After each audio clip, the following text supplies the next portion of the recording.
prêt à une confrontation directe avec la Russie, donc confrontation déclenchée par Moscou. Alors, donc, la Russie vient à nous sans y être invitée, comme si la Russie avait pour plan de franchir les frontières d'un pays de l'OTAN. Mais David, on n'en est pas là. Quand le projet russe avorté consiste à prendre le contrôle de toute l'Ukraine, car tel était bien le dessein initial, c'est la Russie qui vient aux frontières de l'OTAN. Mais elle y est déjà. Elle est aux frontières des pays baltes, elle est aux frontières de la Finlande. La Finlande n'est pas encore dans l'OTAN, mais elle va y être bientôt. Mais elle vient au contact de la Pologne, par exemple, de la Roumanie, de la Moldavie. Donc je pense que véritablement, il n'y a pas de dérapage lexical dans cette déclaration. Et d'ailleurs, il complète en disant, regardez, l'Irak, l'Afghanistan, bon, avec le bonheur inégal que l'on sait, c'est nous qui avons décidé d'y aller. Mais là, c'est pas du tout ça.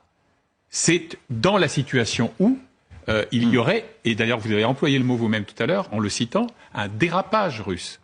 Et c'est la raison pour laquelle il insiste aussi, dans la suite de l'entretien, en disant qu'il considère Vladimir Poutine, est-il sincère ou pas, lui seul le sait, comme quelqu'un encore rationnel.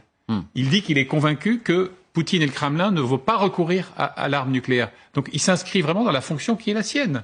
Se préparer à tout, donc au pire, comme le disait Dominique Trinquant. Mais d'un mot, puis je vous donne la parole, si la Russie décidait d'une contre-offensive générale et parvenait à prendre Kiev et parvenait à conquérir toute l'Ukraine, est-ce qu'on peut imaginer que l'OTAN ne franchirait pas un nouveau stade pour ne pas laisser faire? Alors là, je reprends la citation de l'ambassadeur Haro. Je crois qu'il a raison là en disant « Nous sommes allés trop loin dans le soutien pour ne pas accepter une défaite ». Mais c'est vraiment une position politique. C'est-à-dire à quel moment, comment on va faire, etc.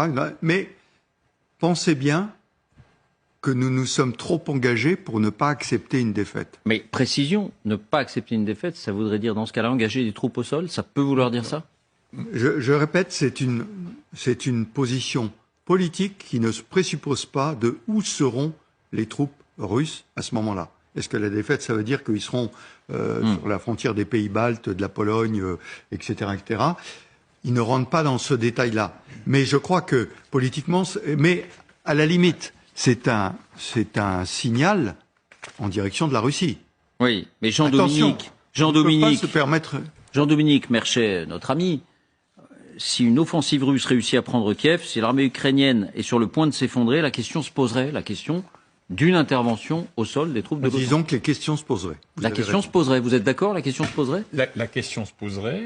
Les stratèges ont le devoir de la poser, d'anticiper cette hypothèse. Je n'y crois pas pour une raison assez simple. C'est que passer du HIMARS, du canon César, au blindé dit léger, puis au char lourd, c'est un changement de degré. Commettre des troupes au sol, c'est un changement de nature dans la confrontation. Et j'ajoute un élément... Et avec une puissance nucléaire. Oui, évidemment. Et quand on évoquait avec Quentin le déploiement de forces conventionnelles, n'oublions jamais que la dissuasion n'est pas que nucléaire. Oui. La dissuasion conventionnelle, ça existe. Et c'est, à mon avis, cette carte-là que joue l'OTAN aujourd'hui. Est-ce que la question se poserait, Galia, si la Russie relançait l'offensive et prenait l'Ukraine, prenait Kiev? Je pense à une chose.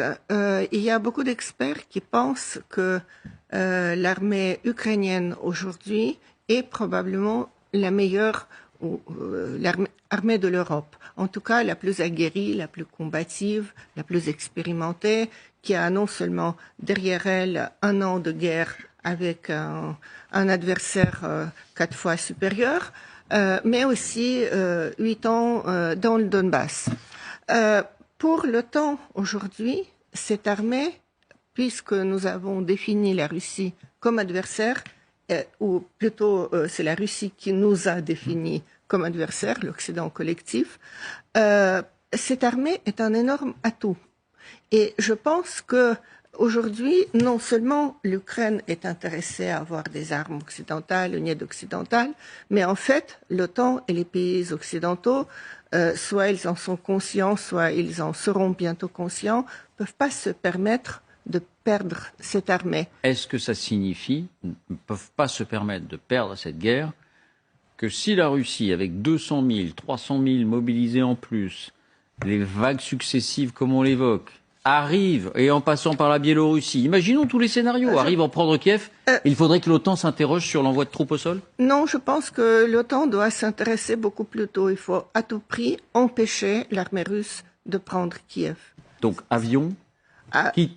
quitte à franchir de nouveaux paliers sur les armements. Bien sûr, les avions ne sont pas d'une utilité énorme, je le dis sous l'œil vigilant du général Trinquant, mais les moyens perfectionnés de la défense antiaérienne, les missiles solaires et sol-sol sont la nécessité, beaucoup de chars c'est la nécessité, etc.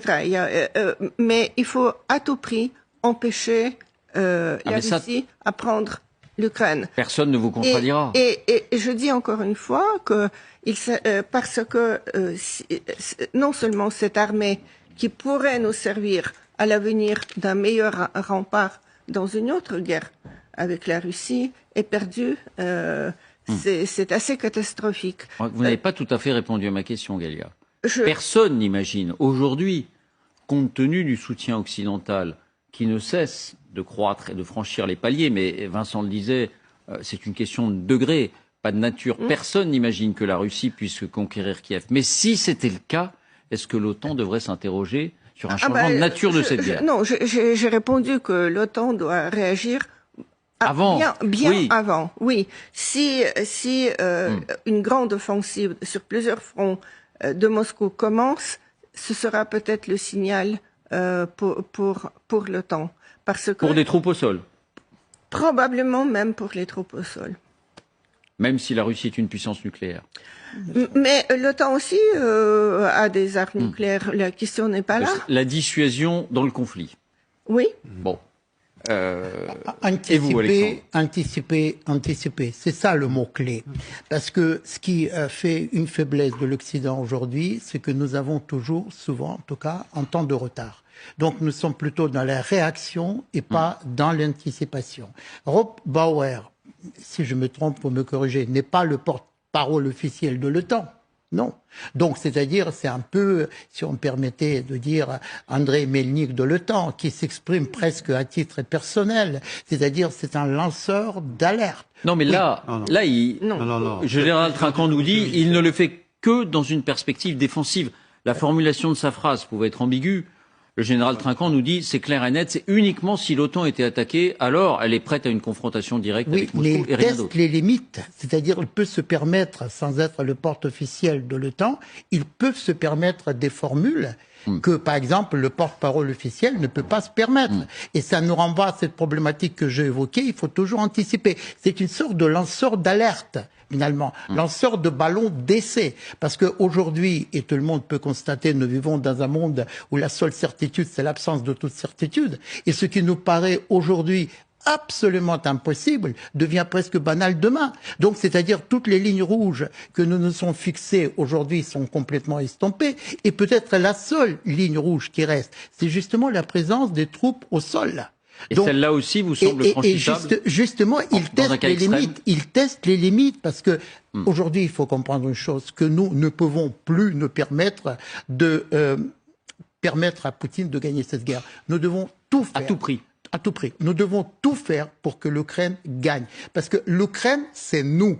Et nous, c'est l'Ukraine aujourd'hui. Donc la guerre qui est déclarée par la Russie, d'ailleurs que les dirigeants russes ne cachent pas, c'est pas seulement une guerre contre un pays, c'est une guerre contre les valeurs occidentales. Et qui dit les valeurs occidentales, dit aussi le temps. Dominique, d'un mot. Juste la conclusion du chef d'État, du président du comité militaire de l'OTAN, c'est « nous sommes prêts ». Et ça, c'est un message clair. Nous sommes prêts si nous sommes agressés. Prêts. Exactement. En cas d'agression. Exactement. Simplement, d'un mot, d'un point de vue technique et d'un point de vue de la doctrine de dissuasion, entre deux puissances nucléaires, est-ce qu'il est envisageable qu'il y ait un conflit conventionnel, un conflit conventionnel, et au même moment, la dissuasion nucléaire perdurerait? Pour l'instant, ça n'est pas envisagé. Je veux dire, les puissances nucléaires ne peuvent pas s'affronter parce sinon elles rentreraient dans une possibilité d'escalade qui pourrait aller jusqu'au nucléaire. Et c'est pour ça qu'aujourd'hui, c'est totalement exclu. Je crois qu'il y a un cas entre la Chine et la Russie en 49, il me semble. Et entre la Chine et l'Inde plus récemment, Oui, sur les hauteurs frontalières.